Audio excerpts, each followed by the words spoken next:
मैंने एक चीज़ तो देखा है कि चाइना के जितने लोग हैं और जितनी सरकार है वो केवल अभी को देखते कि अभी क्या करना है, फ्यूचर में उसका क्या इम्पैक्ट होगा उस पर ज़्यादा लोग ध्यान नहीं देता, और देता भी है तो बहुत आगे का फ्यूचर को नहीं ध्यान देता है। इसमें एक घटना मैं बताता हूँ कि कुछ साल पहले जब माओ वहाँ के शासक थे, उस वक्त उन्होंने एक आदेश निकाला कि हमारे देश में कुछ चिड़ियाँ हैं और मैना है, इन लोग को मार दो, इस पक्षी का ज़रूरत नहीं है। इसलिए ज़रूरत नहीं है क्योंकि ये पक्षी हमारे अनाजों को कभी कभार नुकसान पहुंचा देता है थोड़ा सा, और या फिर खा जाता है, बस इतना ही उन लोग का अपराध था।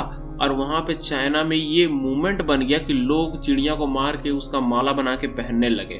और आपको मालूम है कुछ साल बाद क्या हुआ? जब सारी मैना वहाँ पे मरने लगी तब वहाँ पे टिड्डों का झुंड बनने लग गया, क्योंकि अब मैना तो है नहीं जो टिड्डों को खाएगा, और टिड्डों का जब आक्रमण होता है ना तो फसल खत्म कर देता। अभी हाल ही में कोरोना काल में दिल्ली और हरियाणा तरफ भी तो टिड्डों का हमला हुआ था जिसने फसल को पूरा उखाड़ के रख दिया।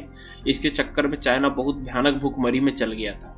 तो वो लोग केवल अभी का देखते कि अभी क्या करना है। अरे यही गलती चाइना दोबारा से कर चुका है, क्योंकि अब चाइना में कुछ ऐसा सीनेरियो हो चुका है कि चाइना में बिल्कुल भी बिजली नहीं है, फैक्ट्री रुक गई है।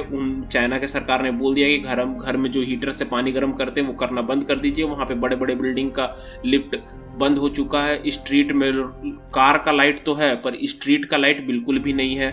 वहाँ पे लोगों को खाना बनाना और खाना खाना टॉर्च से पड़ रहा है, और इससे वो देश परेशान है जो चाइना पे बहुत ज्यादा निर्भर रहते थे, चाइना से सामान आयात करते थे। अब चाइना सामान तो पहुंचा नहीं पा रहा, तो वो देश का अर्थव्यवस्था धीरे धीरे कमजोर होने लगा है। इसका कारण जो मुख्य कारण है वो है कोरोना काल में आपको पता होगा कि ऑस्ट्रेलिया पहला देश था जिसने ये बोला था कि चाइना का कोरोना वायरस के चलते पूरा विश्व कोरोना से जूझ रहा है, और इसका पूरा जो नुकसान का श्रेय जाता है वो चाइना को जाता है, जिसमें चाइना के शी जिनपिंग को ये बात बुरा लग गया और उसने बोल दिया है ऑस्ट्रेलिया से कि हम तुमसे कोयला या फिर कोई भी और सामान नहीं खरीदेंगे।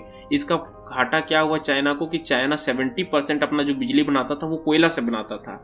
अब जबकि वहाँ पे लॉकडाउन चाइना में भी लगा था, ऑस्ट्रेलिया में भी लगा था, तो ना ऑस्ट्रेलिया कोयला भेजा ना चाइना कोयला लेने के लिए तैयार था उस वक्त।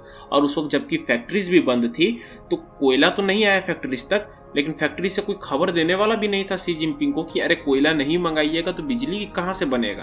तो शी जिनपिंग तक ये बात भी नहीं पहुंचा, जिस कारण वो इस बात को उस वक्त के लिए इग्नोर कर दिया। आगे क्या होगा उसको कुछ सोचना थोड़ी है, वो लोग हमेशा तो यही सोचते हैं कि अभी क्या करना है, जिस कारण अब वहाँ पे पूरी तरह से ब्लैकआउट हो गया, पूरी तरह से वहाँ बिजली गुल, कहीं पे कोई बिजली नहीं है। और इसके साथ ही साथ चाइना ने कुछ कमिटमेंट भी किया था, जिसमें एक कमिटमेंट था जिसमें उसने बोला था कि 2060 तक वो पूरी तरह से कार्बन को खत्म कर देगा अपने देश में, या फिर कार्बन प्रोड्यूस उसके देश में होगा भी तो वो कार्बन डाइऑक्साइड को कार्बन और ऑक्सीजन के फॉर्म में तोड़ देगा ताकि नेचर को ज़्यादा नुकसान ना हो। और यही चीज़ उसने पेरिस क्लाइमेट डील में भी कहा था कि चाइना 2030 तक 65% कार्बन एमिशन को ख़त्म कर देगा।